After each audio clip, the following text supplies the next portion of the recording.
मैं इस देश के दबे कुचले इंसान को, जिसकी संख्या 100 में से 25 है, इस देश का हुक्मरान बनाना चाहता हूँ। मुलायम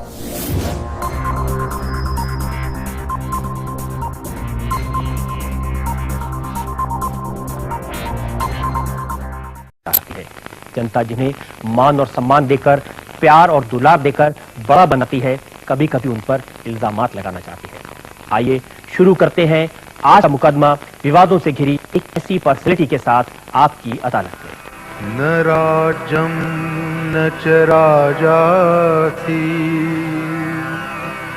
न दरो न च दांडिका, धर्मेणेव प्रजा सर्वा रचन्ति स्म परस्परम्। बीएसपी के प्रेसिडेंट काशीराम जनता की अदालत में हाजिर हो।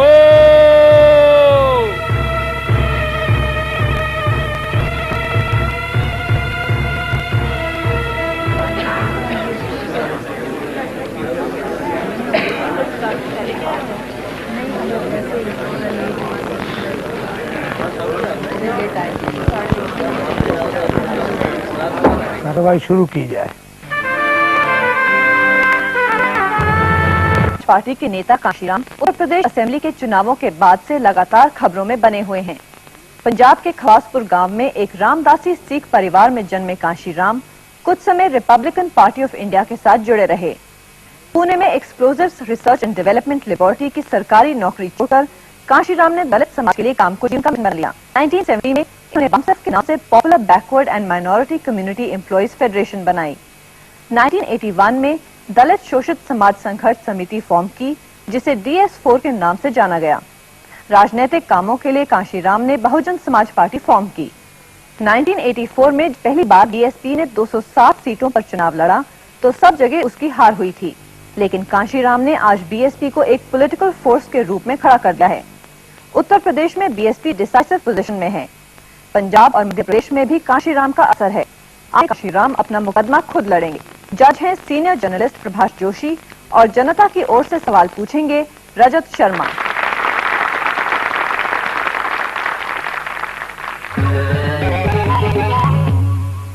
आपकी अदालत में काशीराम पर इल्जाम है कि इन पर भरोसा नहीं किया जा सका। काशीराम जी, जितने लोग आपके साथ में पॉलिटिकल अलायंसेस करते हैं, उनकी फीलिंग ये है कि काशीराम की बात और गधे की लात कब चल जाए कुछ पता नहीं है। तो उनको सावधान रहना चाहिए। पिछले 2 साल में आपने मुलायम की समाजवादी पार्टी के साथ अलायंस किया, आपने भारतीय जनता पार्टी की मदद ली, आपने कांग्रेस के साथ अलायंस किया, आपने पंजाब में अकालियों का साथ था, फिर अकालियों को छोड़ करके अब आप कांग्रेस के साथ हो गए। मैं उनके भरोसे के लिए ये काम नहीं कर रहा हूं। मैं इस देश के दबे कुचले इंसान को, जिसकी संख्या 100 में से 25 है, इस देश का हुक्मरान बनाना चाहता हूं। मुलायम सिंह से जब आपने समझौता किया उत्तर प्रदेश में, तो कहा कि हम बीजेपी को रोकने के लिए मुलायम सिंह का साथ ले रहे हैं। फैमिली मोटिव था आगे बढ़ने के लिए, और जो उस मौके के जो हालात थे, उन हालात को देखते हुए उस वक्त वो करना जरूरी समझा। और मैंने भारतीय जनता पार्टी का साथ लेकर के मुलायम सिंह की कुर्सी खींच ली मायावती को बैठाने के लिए। बीजेपी और मुलायम सिंह दोनों का सफाया करने के लिए कांग्रेस से हाथ मिला लिया। जब मुझे ऐसा लगा कि अब जिस कारण मैं कांग्रेस को हिट कर रहा था, वो कम्युनलिज्म और फ्यूडलिज्म तो दोनों भागे बीजेपी की शक्ल में उभर कर सामने आया। कांग्रेस से हटकर लोग बीजेपी के झंडे तले चले गए। दूसरी तरफ फ्यूडलिज्म वो यूनाइटेड फ्रंट की शक्ल में दूसरी तरफ कांग्रेस से बाहर नजर आया। इस कारण मैंने कांग्रेस को मदद करने के लिए, ताकि वो कांग्रेस मुकाबले में खड़ी हो जाए, जो डिमोरलाइज हो चुकी थी, उसका मॉरल हाई करने के लिए मैंने कांग्रेस को से हाथ मिलाया। काशीराम जी, आजकल मुलायम सिंह का मॉरल काफी डाउन है, तो उनको भी मदद करेंगे आप मॉरल करने के लिए? अगर गुंडों का मॉरल डाउन हो जाता है तो मैं जरूरी नहीं समझा कि मैं उनका मॉरल हाई जिनको आप गुंडा कह रहे हैं, 1.5 साल में साथ मिलकर के आपने सरकार चलाई थी उत्तर प्रदेश में। मैंने नहीं चलाई थी, मैंने तो उनको मुख्यमंत्री बनाया था।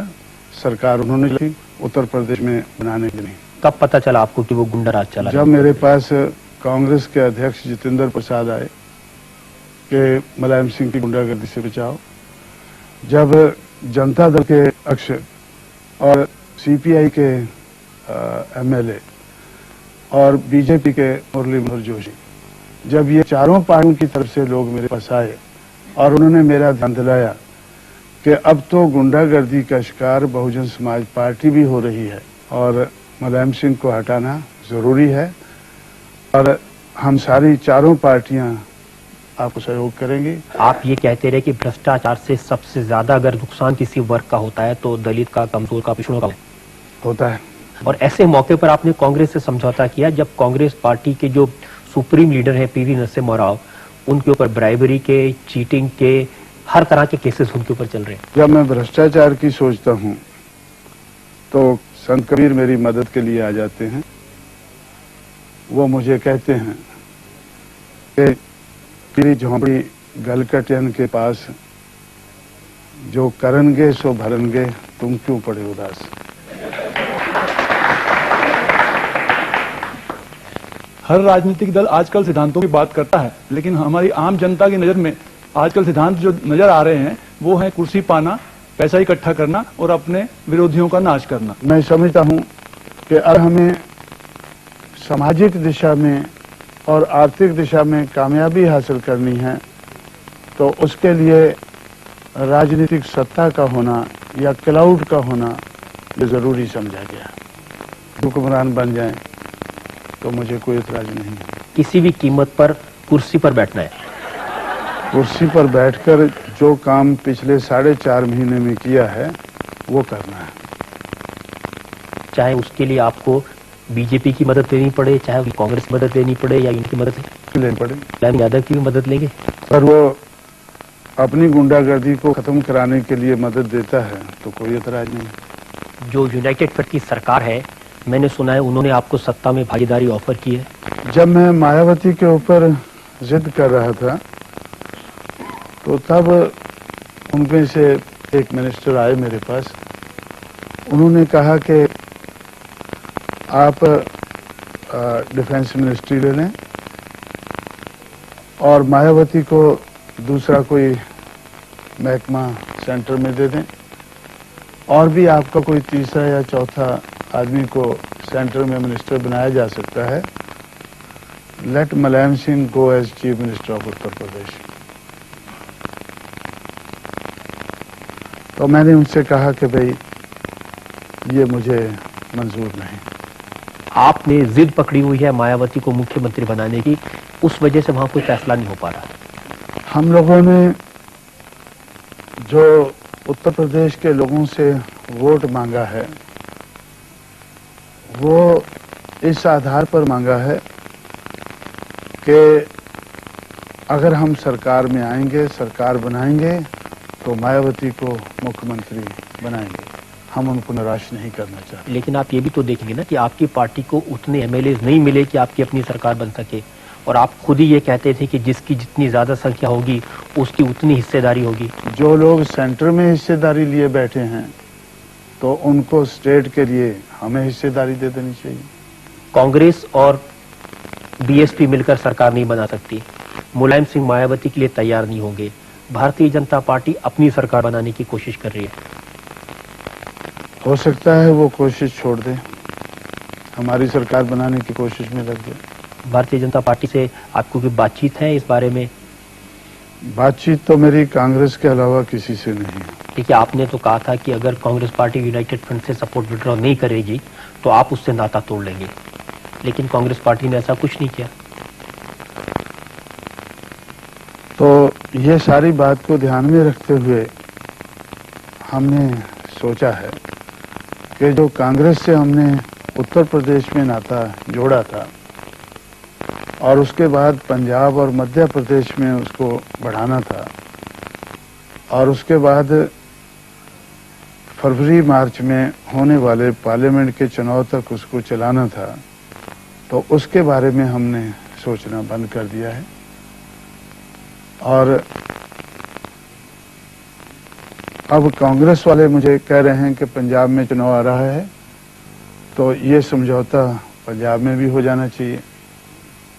तो मैं उनसे कहता हूं कि भाई उत्तर प्रदेश में तो ठीक है, जो हुआ है तो रहेगा, लेकिन पंजाब में हम समझौता नहीं करेंगे, मध्य प्रदेश में नहीं करेंगे, जब तक आप फ्यूडल फोर्स को बनाए रखेंगे, उनको सहयोग देते रहेंगे। लेकिन अगर कांग्रेस केंद्र में अपनी सरकार बनाने की कोशिश करे तो उसमें आपका समर्थन उनको मिलेगा? वैसे हमारा जो जब समझौता हुआ था, यही सोच के आधार पर हुआ था कि अगर कांग्रेस और बीएसपी की मिलीजुली सरकार सेंटर में बन जाती है, वो ज्यादा स्टेबल रहेगी। आपकी बातों से लगता है कि सत्ता में आने के लिए आप किसी का भी इस्तेमाल कर लेंगे, नींबू की तरह निचोड़कर नरसिम्हा मराव को फेंक देंगे। नींबू की तरह निचोड़ कर नहीं, वैसे ही छोड़ देंगे। निचोड़ने की क्या जरूरत है? अगर 4 साल का इतिहास देखें काशीराम जी, तो मुलायम सिंह जी के साथ समझौता, भारतीय जनता पार्टी के साथ समझौता, नरसिम्हा मराव के साथ समझौता, अकाली दल के साथ समझौता, शाही इमाम के साथ समझौता, और ये सारे समझौते सिर्फ 2 साल में हुए और टूट गए। अगला समझौता किसके साथ होगा और किसके साथ समझौता तोड़ेंगे, ये जरा बता दीजिए। अभी आप बताएं कौन कौन बचा है। तो अगर कोई और बचा है तो उनके साथ हो जाएगा, अपने लक्ष्य को पूरा करने के लिए। अब बचे देवेगौड़ा और कम्युनिस्ट पार्टी के लोग? नहीं बचे, वो नहीं बचे हैं, उनको हम रिजेक्ट कर चुके हैं। और सोच लें और कोई बचा है तो मैं भी सोचता हूं अगर कोई बचा है तो उसको भी इस्तेमाल करें। आमतौर पे कहा जाता है ना कि जिस थाली में खाता है आदमी उसमें छेद करता है। वो कहते हैं काशीराम जिस थाली में खाते हैं उस थाली को तोड़ ही देते हैं, ताकि दोबारा नई थाली आ जाए। हमेशा नई थाली में खाना अच्छा रहता है, मैं पसंद करता हूँ।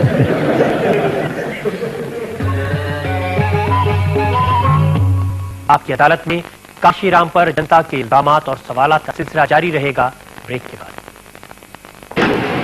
Only one thing happened. और अब पेश है आपकी अदालत में काशीराम पर जनता के इल्जामात और सवालात का दूसरा दौर। आपकी अदालत में काशीराम पर आरोप है कि पॉलिटिक्स में इनके डबल स्टैंडर्ड्स हैं। काशीराम जी, पार्टी का सिंबल है ना हाथी, उसकी तरह लोग कहते हैं कि हाथी के दांत आने की और दिखाने की, और आप तो कहते हैं कि फ्यूडल है, लेकिन आपका पार्टी चलाने का जो तरीका है वो भी कम नहीं है। फ्यूडलिज्म तो अपने आप में एक अलग सिस्टम है जो लोगों को परेशान करने का है। तो मैं तो अपनी पार्टी में किसी को परेशान नहीं करता हूँ। ऐसे कई सारे नाम हैं जो DS4 के समय आपके साथी थे। राज बहादुर हैं, जंग बहादुर पटेल हैं, दीनानाथ भास्कर हैं, शिवराम कुशवाहा हैं।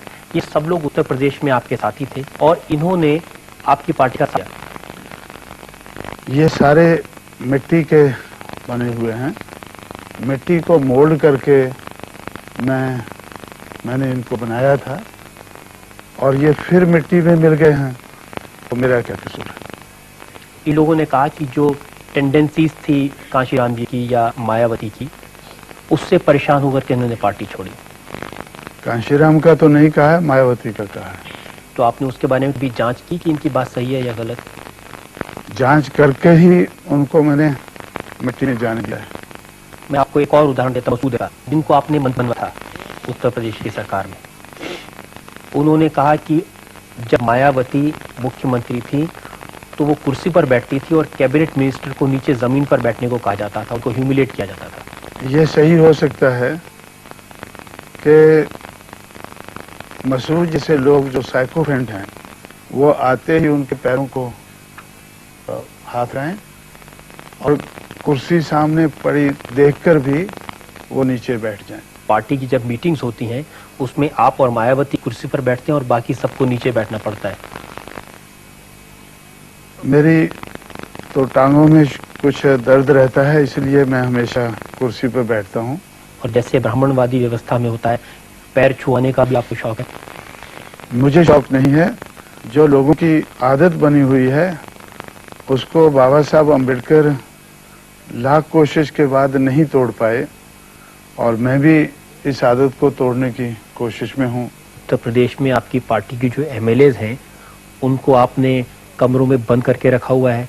जब से चुनाव हुए हैं उन एमएलएज को बाहर निकलने की इजाजत नहीं है। जब हमें हंग असेंबली नजर आई तो एमएलओ की मैंने राय ली कि भाई अब जो नोटों वाले हैं वो वोटों वालों को खरीदना चाहेंगे, मार्केट लगेगी। तो मार्केट में जो दोनों पार्टियां हैं जो सरकार बना सकती हैं हमारे अलावा, दोनों पार्टियों के पास पैसा भी बहुत है और भी कुर्सी का लालच भी कुछ और दे सकते हैं और लालच भी दे सकते हैं।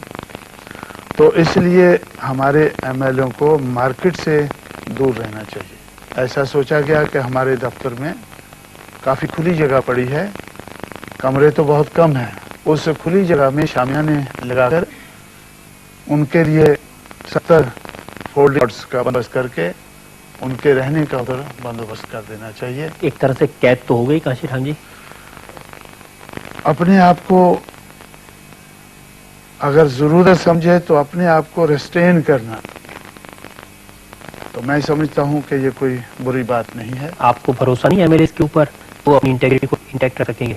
जब समाज में से जो एमएलए बनकर आए तो पिछली बार उनमें से कुछ लोग बिके, तो मैंने अपने चुने हुए एमएलए से कहा कि उससे हमें सबक सीखना चाहिए।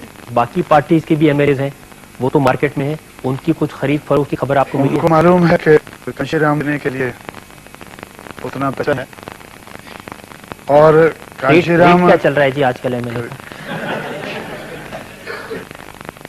एमएलए का रेट जो है वो भी खरीदने वालों को मालूम होगा। मेरे पास पैसा नहीं है तो इसलिए मैं कभी रेट के बारे में सोचे नहीं। आप एमएलए को लेकिन जिस तरह राजनीति आप कर रहे हैं उस मेरे साथ नेगोशिएट करते हैं, वो कहते हैं कि भाई आप इतनी सीटें ले लें और अपने एमएलए को एमपीज को लड़ाने के लिए इतना पैसा ले लें। जैसे कांग्रेस से मेरा समझौता ना हो, यूनाइटेड हो जाए, तो मेरे पास आए थे, तो आपको इतनी सीटें मिल जाएंगी और सारी खर्चा जो है वो यूनाइटेड फ्रंट उठा लेगा, और रेट भी बताते हैं वो। लेकिन मैं समझता हूं कि अदालत में वो बता सही नहीं। वैसे लोग को एक्सपोज कर देना चाहिए, उनके रेट भी बता देने चाहिए और उनके नाम भी। जो हमारे एमएलए है जिन्होंने वोट देना है उनको मैं बता देता हूँ कि भाई आप रेट आजकल चल रहा है। जो लोग आपको ऑफर करते हैं उनके नाम तो आपको जनता के सामने बता ही देनी चाहिए। एमएलए को बता देता हूँ, तो जनता को भी चुनकर आना होगा। अगर एक सहयोग ने बताया कि जब आपने टीम बना थी और ये मूवमेंट चलाई थी तो आप 3 कसमें खाई थी। एक तो ये कि मैं शादी नहीं करूंगा, परिवार नहीं बनाऊंगा। दूसरी ये कसम खाई थी कि मैं अपने लिए कोई संपत्ति नहीं जुटाऊंगा, और ये कि कोई सत्ता की कुर्सी पर नहीं बैठूंगा। 3 नहीं 2 के बारे में, मेरी कोई फैमिली नहीं होनी चाहिए, लेकिन मेरे ऊपर कोई पैसे का कभी इल्जाम नहीं लगना चाहिए, इसलिए मेरी कोई प्रॉपर्टी भी नहीं होनी चाहिए। मुझे कुर्सी पे नहीं बैठना है ये तो मैंने कभी नहीं सोचा था। ये सोचा था कि मुझे कुर्सी पर ही, कुर्सी नहीं तो 3 गद्दे बिठा दो, कुर्सी जितना ऊंचा है।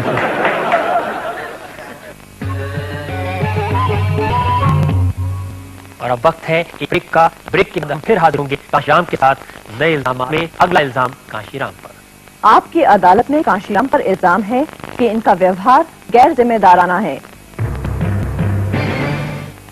कांशीराम जी, खास तौर से मीडिया को लेकर के आप बार बार कहते हैं कि मीडिया ने आपको बदनाम किया, मीडिया ने आपके बारे में गलत प्रोजेक्शन किए। जिस तरह से घटना हुई थी आपके घर पे 25 अक्टूबर को, उसने तो अपनी खुद आगे बढ़कर के पिटाई कर दी थी अखबार वालों की। हर रोज सूरज निकलते ही हमारे घर के बाहर ऐसे कैमरे लगाकर वो सेट करके दरवाजे के गेट के बाहर और गेट के ऊपर कैमरा रखे खड़े रहते हैं 17 तारीख से उसको क्या।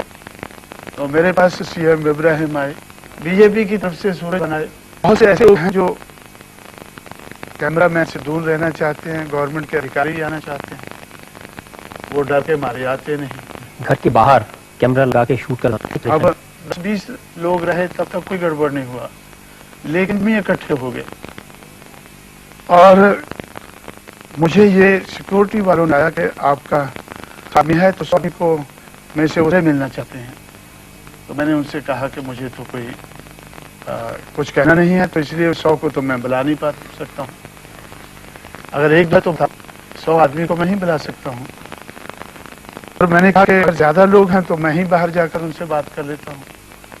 तो उन्होंने कहा कि भाई आपका बाहर जाना सही नहीं है। तो मीडिया मैन की शक्ल में या उनके कवर में गनमैन भी हो सकता है। उन्होंने जिद किया कि हमें अंदर जाना है और फिर मुझे एक सिक्योरिटी के आदमी ने आके कहा कि वो सिक्योरिटी को के कॉर्डन को तोड़कर अंदर घुस रहे हैं। वो कह ही रहा था मुझसे, इतने में काफी लोग दोनों दरवाजों से तो वो अंदर घुसते हुए नजर आए।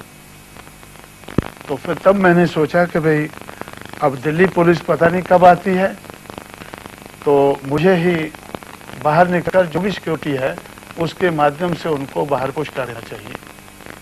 तो बाहर मैंने उनको आकर बाहर आते ही मैंने पूछा कि भाई वो जबरदस्ती है। मेरे सामने उन्होंने ये जो टीवी का ये लगाते हैं वो डंडा सा, तो माइक्रोफोन मेरे सामने किया, मैंने उसको स्लैप करके पुश कर दिया। अगर मान लीजिए वो जो माइक्रोफोन है वो कभी किसी के मुंह में घुसारे हो, जबरदस्ती कर रहे हो, लाइट डाल हो जिससे आदमी को तकलीफ हो, तो समझ आती बात। लेकिन उनका कहना था कि काशीराम जी अंदर से आए और आपने पूछा क्या बात है और एक चपत लगा दिया। मैंने चपत नहीं लगाया, उसको हटाया ऐसा, और मुझे पुलिस वालों ने वो वीडियो कैसेट दिखाई है। काशीराम जो रिकॉर्डिंग मेरे पास भी है, आप चाहें तुम लोगों को यहाँ दिखा सकते हैं। क्या बात है भाई, क्या बात है, क्या बात है, क्या बात